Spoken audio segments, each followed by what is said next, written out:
Olá, tudo bem? Hoje vamos fazer o estudo que mostra o diagrama do juízo final. É um estudo fascinante.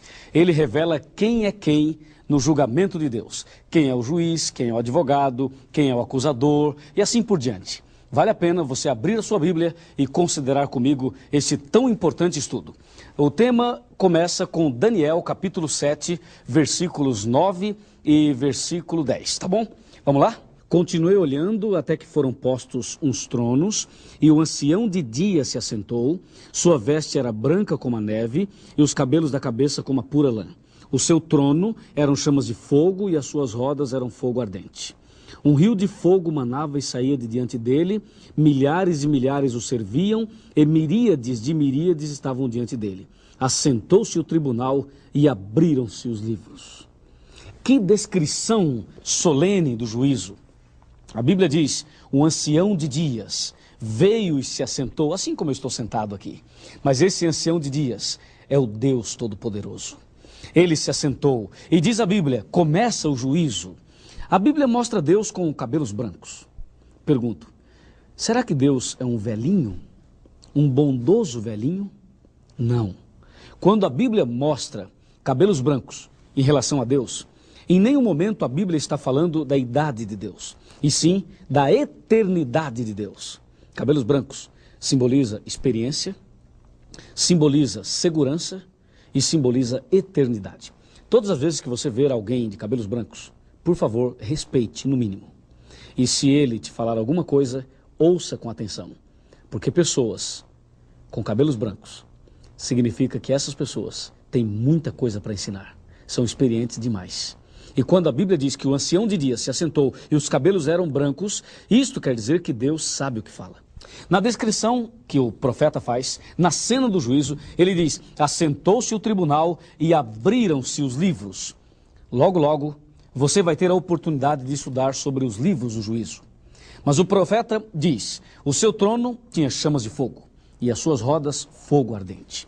Uma pergunta, por que neste texto da Bíblia, falando sobre o juízo final, por que aparece fogo?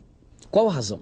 Olha, o fogo significa duas coisas. Primeiro, o fogo queima para destruir, e ao mesmo tempo ele pode queimar para purificar. O fogo no juízo, quando ele aparece nesta cena que o profeta Daniel descreve, isso significa que no juízo final, ou o juízo final, é para definir. Ou a pessoa vai ser purificada e salva pelo fogo do Espírito Santo, ou ela vai ser queimada e destruída pelo fogo do inferno. O fogo pode queimar e destruir, ou pode queimar e purificar.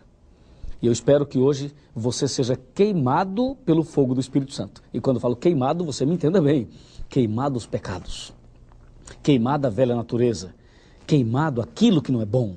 É melhor que o fogo do Espírito Santo possa tirar as arestas, tirar o pecado queimando pelo fogo purificador, do que depois passarmos pelo fogo destruidor. Você não acha? Vale a pena. Então, vem aqui comigo e vamos relembrar algumas coisas do estudo anterior. O juízo final, lembra? Ele está dividido em 3 fases. A primeira fase é a fase de investigação, a segunda de comprovação e a terceira de execução. Aqui nós temos as 3 fases do juízo. Vem comigo e eu vou te mostrar na tela os detalhes das 3 fases para relembrarmos o estudo anterior. Está bem? Acompanhe atentamente porque isto é muito importante. Vamos lá. As 3 fases do juízo. A primeira fase, juízo de investigação. Você pode olhar aqui, investigação está acontecendo agora. Apocalipse 14, versículo 6 e versículo 7. Esta primeira fase, investigação, ela vai terminar um pouco antes da volta de Jesus. Conforme diz o livro do Apocalipse, capítulo 18, versículo 8. A segunda fase é a fase de comprovação. A fase de comprovação acontece exatamente, ou vai acontecer exatamente durante os 1000 anos. Não se esqueça que o período de 1000 anos começa com a volta de Jesus e termina com a descida da Cidade Santa. E a terceira fase do juízo é a fase de execução.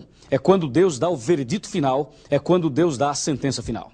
A fase executiva acontecerá após os 1000 anos, quando a Cidade Santa já estiver aqui na terra e quando todas as pessoas estiverem em pé diante de Deus. Inclusive, aqueles que já morreram ressuscitarão e todas as pessoas, desde Adão, desde Caim até o último a existir, todos estarão em pé diante de Deus. E aí sim, a fase executiva do juízo final.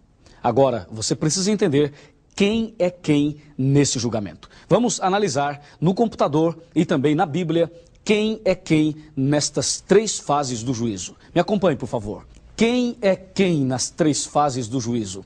Está preparado? Vamos analisar. Pega a sua Bíblia, pode chegar aqui e aqui no computador. Exatamente, você pode olhar. Nós precisamos descobrir agora quem é o juiz, quem é o advogado, quem é o acusador, ou quem serão as testemunhas, quem vai ser réu e qual vai ser a lei usada como norma para o juízo. E aqui eu tenho o diagrama do juízo final. O juiz, na primeira fase, na segunda fase e na terceira fase. Se eu fosse ler todos os versículos para explicar isto, nós precisaríamos ler pelo menos 20 versículos da Bíblia. Nós não temos tempo hábil para isso, mas você vai poder tomar nota, porque eu vou dizer onde está escrito cada resposta para estas perguntas. Por exemplo, quem é o juiz? De acordo com o Salmo capítulo 50, versículo 6, ali deixa claro, a Bíblia é muito clara e diz, Deus é o juiz. Coloca essa frase, Deus é o juiz. Deus é o juiz na primeira fase. E nós precisamos saber quem é o advogado na segunda fase, na primeira e na segunda e assim por diante, e o acusador e assim todos. Eu vou colocar todos aqui para que você possa ter o quadro completo. Agora sim, Deus é o juiz na primeira fase. E aí vem uma pergunta. E na segunda fase, quem é o juiz? De acordo com o livro do Apocalipse, no capítulo 20, no versículo 4, nós encontramos, esse texto nós temos que ler, nós encontramos a seguinte afirmação. Diz assim, vi também tronos, e nestes sentaram-se aqueles aos quais foi dada a autoridade de julgar. Aqueles que receberam a autoridade de julgar, aqueles, mais de um, sim, mais de um. Se você abrir a Bíblia em 1 Coríntios capítulo 6, vamos fazer isso agora. O versículo 2 de 1 Coríntios 6. Ou não sabeis que os santos hão de julgar o mundo? Ora, se o mundo deverá ser julgado por vós, sois por acaso indignos de julgar as coisas mínimas? Não sabeis que havemos de julgar os próprios anjos? Quanto mais as coisas desta vida. Neste texto da Bíblia, nós descobrimos que os santos julgarão o mundo. Quem são os santos? Apocalipse 14, versículo 12, diz, os santos são aqueles que guardam os mandamentos de Deus. Lembra dos 10 mandamentos? Estes são os santos, aqueles que guardam os mandamentos de Deus.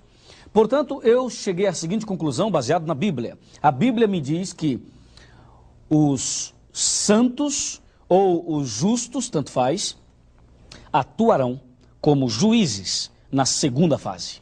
Incrível! Juízes. Não que as pessoas salvas tomarão decisões eternas na vida das pessoas, não. Isto quer dizer que os salvos, os santos, os justos, eles participarão como testemunhas, como juízes, para comprovar tudo que Deus julgou e decidiu. Os santos atuarão na segunda fase como juízes. E se você for salvo, você também atuará como um dos juízes na segunda fase do julgamento, durante os 1000 anos. Entendeu? E na terceira fase? Na terceira fase do julgamento, o juiz é Jesus. João capítulo 5, versículo 22 e 27. Vamos ler aqui João 5, versículo 22 e 27. Eu vou ler apenas o 22. E o Pai a ninguém julga, mas ao Filho confiou todo o julgamento. O Filho, Jesus Cristo, Filho de Deus. Então Jesus é o juiz. Viu? Nós completamos a primeira coluna. Quem é o juiz na primeira fase? Repita, responda comigo. Na primeira fase o juiz é Deus. E na segunda fase, os santos. E na terceira fase, Jesus Cristo. E agora vamos ver o advogado. Quem é o advogado na primeira fase? 1 João, capítulo 2, versículo 1 diz, Filhinhos, estas coisas vos tenho dito, para que você saiba de que existe um advogado perante Deus, que é Jesus Cristo, o justo. Usando algumas palavras mais fáceis, mas é exatamente isso que nós encontramos em 1 João, capítulo 2, versículo 1. Nós temos um advogado perante Deus, é Jesus Cristo, o justo.